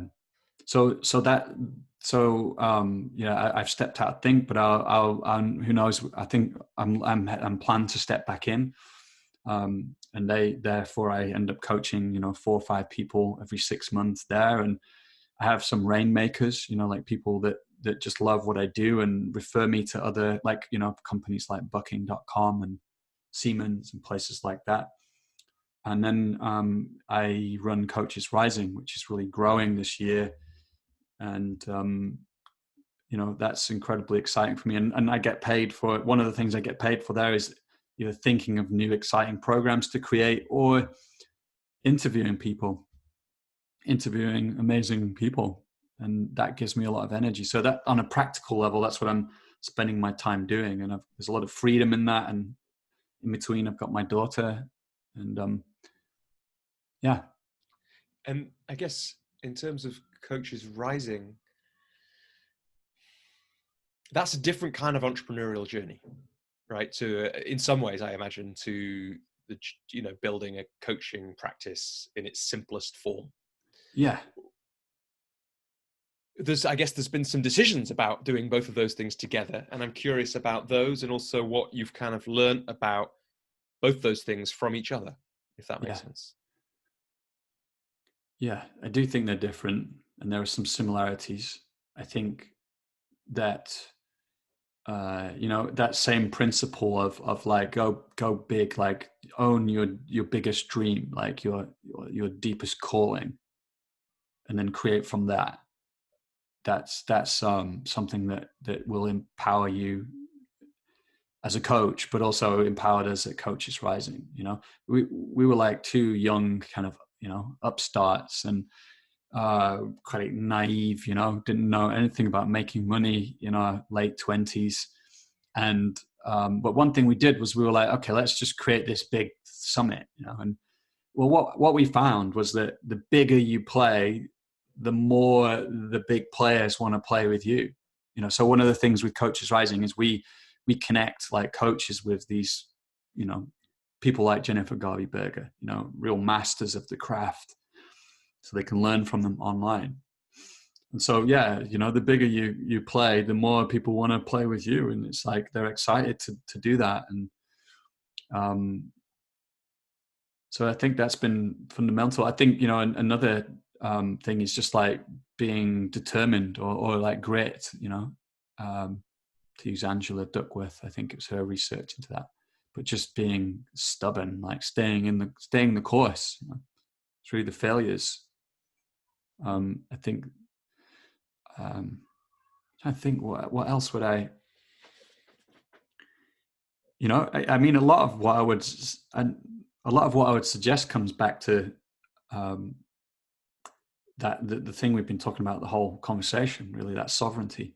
And then, I think there's just like, more on the outer game, just kind of learning how to speak to your potential client in a way that speaks to what they care about, not necessarily selling them a coach training or selling them coaching, but selling them, like enrolling them in their dreams or in what they want, So like learning the art of enrollment, I think has been, and that is an art that I do not have down to the level I want, but oh man, I'm so much better at that than I used to be. And I imagine you may have already said this, and so answer as much detail as you want. But what has made you better? What's the difference between how good you are at enrolling now and how you used to be? Well, learning that, it's really not about selling. It's like the enrollment is about being a coach, that enrollment is about like, so this approach that Rich Litvin introduced to me and to you, to many other people, but, like getting into a deep, powerful coaching conversation with someone and giving them a taste of what you can do and taking them into a shift, and through that, like eliciting their deepest dreams. and having them land in a sense of possibility that they've perhaps never had in their lives before, and then so to going there, and then only when you've been there, then saying, well, this feels like it could be the right time to talk about working together. Would that be something that's interesting to you? So not doing one of these taster sessions. Yeah. What did you used to do that didn't work as well?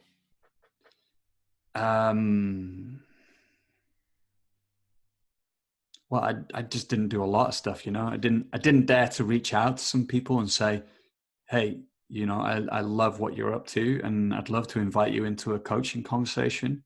No strings attached, but this is what I do sometimes with people.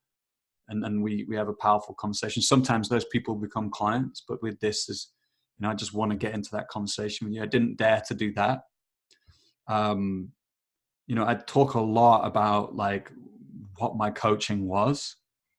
In a way, I've done that quite a lot today. We've talked about how that maybe I think that's interesting I love hearing about how people coach, but I don't do that with my clients. In these enrollment conversations, we coach, we coach, and so but I used to talk a lot about the kind of practical parts of it. And then, I'd be like, I just had a really crappy sense of like money, be like really nervous, like, and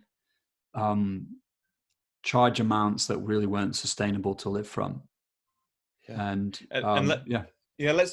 go there, Charles. I need to tell you why I want to ask you about the money jar, which is essentially what. So I want to ask you about that. The reason for that is, so I sent out to you. I think that other podcasters sometimes do this as well.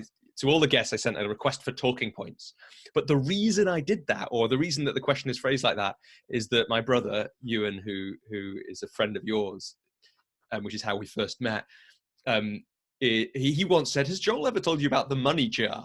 This was like separate to the podcast completely. And I was like, no, this sounds great. And then I asked you the question and you put it number one on the list of talking. Oh, cool. So, right. Okay. Because now we picked it up. Like, so now it's going to be like, this story is like, the worst end to a podcast of all time we're going to get to.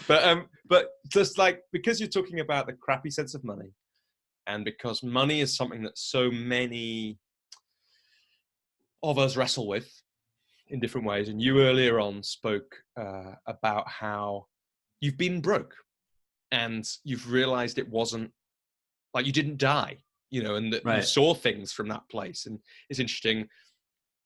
Minor Arias, another guest who I interviewed already, he spoke about getting to a point of essentially bankruptcy in his coaching business, which is like, that's serious, right? It's not fun at the time, but there's something that comes from that. So I just wondered if you could just speak a little bit about that.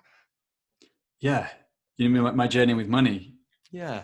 Maybe starting from the money jar. Yeah, I will.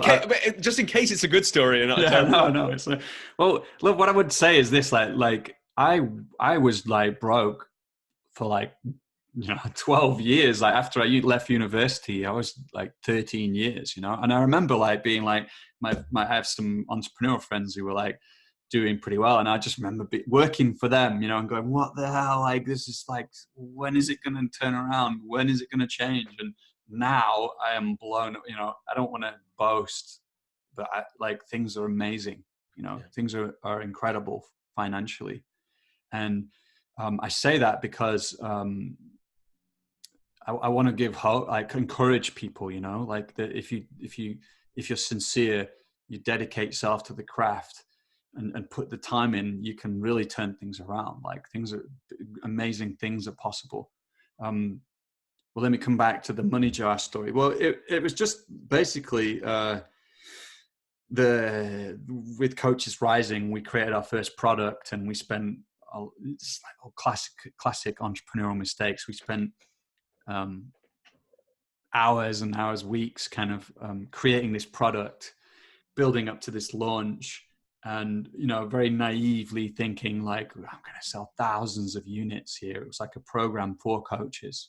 It wasn't a coaching program for my individual clients.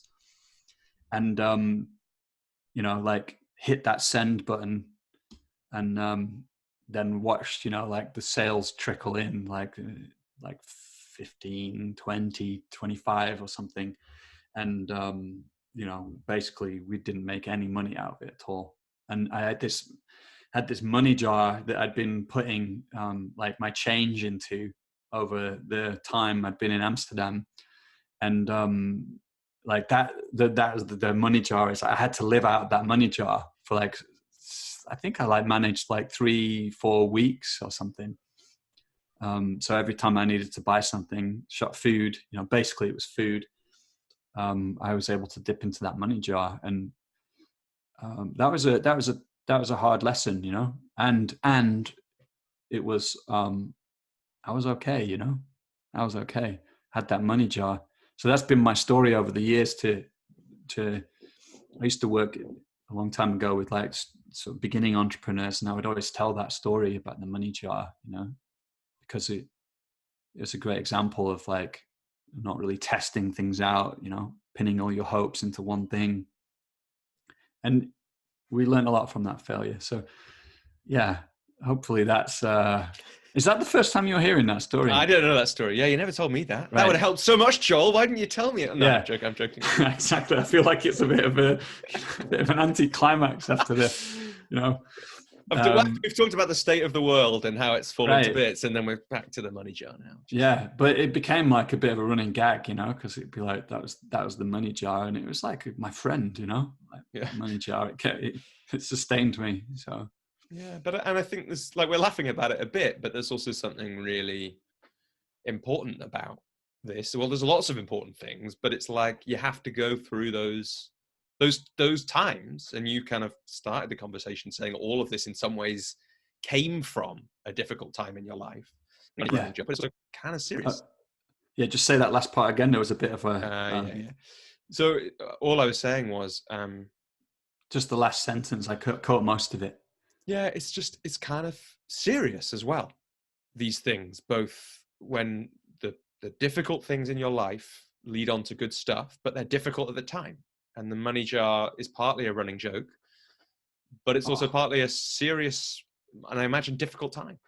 Yeah, I mean, I remember being in tears. This was a bit after that, and I was with one of my ex-girlfriends I was living with at the time, and just being in tears about what a struggle it was. So hard, and I think, yeah, and I think as coaches we can end up in that place where it's like, this isn't working, and we're struggling to put food on the table or pay the bills, Unfortunately, at the time I didn't have kids or anything like that, that I can't imagine what that must be like when you've got a family to support. So yeah, I think I'm not quite sure what I want to say with that, but it's like I sympathize with anyone who's in that place, where it's like, this isn't working for me. It's something I care about so much, wanting to be a coach, but it's like I'm not making any money out of it. And my story ended up good, like it ended up fantastic. Like and maybe that's where to go. I mean, I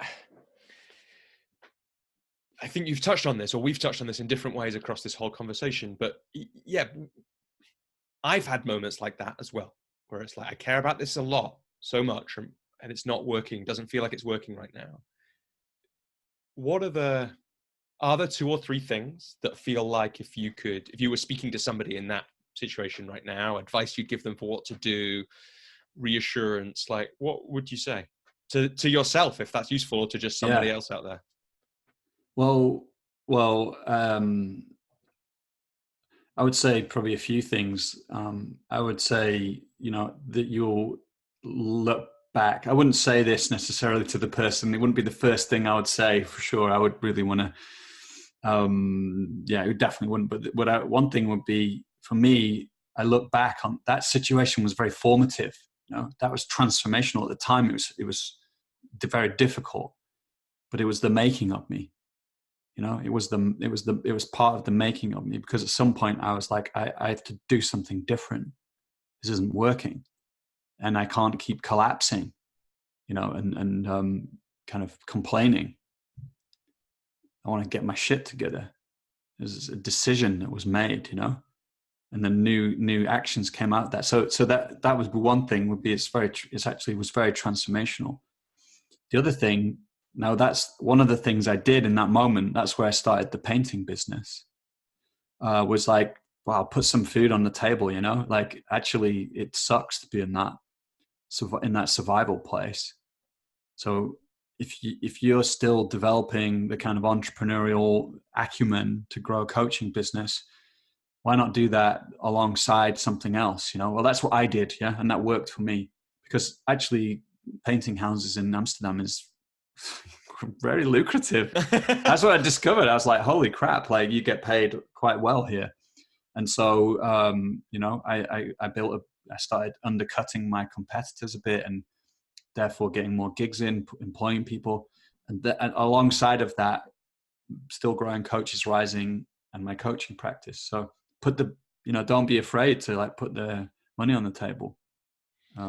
Yeah. No, I think that's certainly massively helped me when you just go through those difficult times, the cycles. It's great if your whole livelihood doesn't, the ability to pay the rent doesn't rest on whether somebody says yes or no to you as a client. Like, if when it does, like you said earlier on, that's really tricky. Right. So that's really fundamental, like learn the art of enrollment, and so I would say, just to build on what you're saying there, is like, learn that it's to accept those no's, like learn to get in the game, play a game. Like, this is why I love the work of Rich Litvin, Steve Chandler. Carrie Granger is someone that I had a great conversation with about enrollment recently. So like, I was a bit stupid, really, like go to, and I think you might agree, like, this is why I like that you're supporting coaches. It's like, go to a coach who's built a coaching practice and learn from them about how they did it. That will save you years of struggle. I did not get my head around that one, and I don't think they were really out there as much as they are these days. There's a lot of people selling marketing and like, hey, make a 6-figure in 6 weeks, and they're not actually, they're not coaches. They're like marketing experts. They never built a coaching practice. Now, I don't know for sure if maybe they can help some people, but I want to know from the real people, the real coaches who built a coaching practice. Like Carrie Granger built a 7-figure coaching business in 18 months. Yeah. She was someone that we wanted to get in our business as a host, hosting the programs. That's really important. I want high caliber people hosting the teachers. Within like one program, she was like, I can't do it anymore. My coaching business is like taken off. Then a year later, she was like, I've got like, I don't know, like 8 people, 10 coaches working for me now in my company. So, like you can learn, and she talks about very important principles in enrollment conversation. We've mentioned them, coach people, learn to coach people, learn to practice speaking out your fees. Don't go in cold, and I guess that we could have a whole conversation. That's something about money there, where it's like that journey with money is such a deep one. But now, when I look back now about what I charge, it's like that 5 years ago I would have felt very uncomfortable charging that. And Rich has encouraged us to put our fees up, and sometimes I have question marks about that high fee paying game where it's like higher and higher and higher, but I think it's something to, it's a real edge, transformational edge. Go into your relationship with money, and if you put your fees up, you will do. So when you tell someone your fees, then shut up. Don't.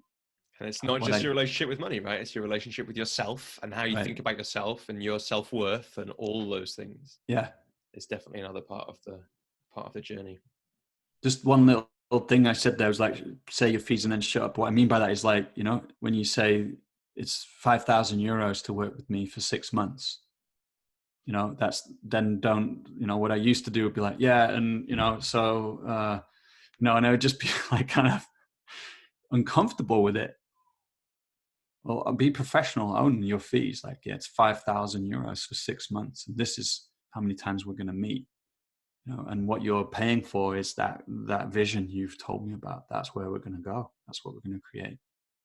Yeah. I mean, I feel like we're, in some ways, you know, this is a whole other conversation. There's so many things here that could serve people that we kind of, and I think we talked about some really beautiful things. And maybe you cover some of these topics in more depth with your other speakers.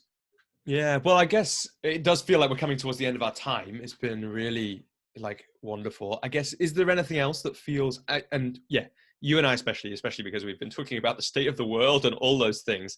Yeah, I'm sure we could record another 2 or 3 lengthy conversations like this, and we could get into the real minutiae of these things. And there's bits of your story that we haven't heard, and all those kind of things. But is there anything particular before we draw the conversation to a close that you want to share that's important to? Well, I just recap. No, I will just say very quickly, like in one sentence. But like, if I was to say, do 2 things, if you were a coach and you were new to coaching, well, 3 things: like coach your ass off, become a great coach. Bottom line, but it would be like the 2 things we've just been talking about today. Like, one, what is that thing that you care about most in your life? That what is it you feel called, the service you feel called to have, you know, the impact you want to have in the world. Like, connect to that, speak from that place. That's the inner game. And then 2, like, go and learn from you, Robbie, like, or from Rich, or from someone, like, what are some of these principles that you can learn, you can apply in enrollment, and they will speed things up no end. That'd be the 2 things I would do. Beautiful. A great way to end the conversation, Joel. Look, it's been such a pleasure to have you on. Wonderful conversation in so many ways. And yeah, I'm very grateful that you agreed to do it, and that you've made the time even when your little daughter is only 2 months old and the business is running and all those kind of things. So Yeah. look, thanks so much. Yeah, it's been a real pleasure. I really enjoyed myself, Robbie. Thanks. Yeah, it's great. Until next time, Joel, thanks so much.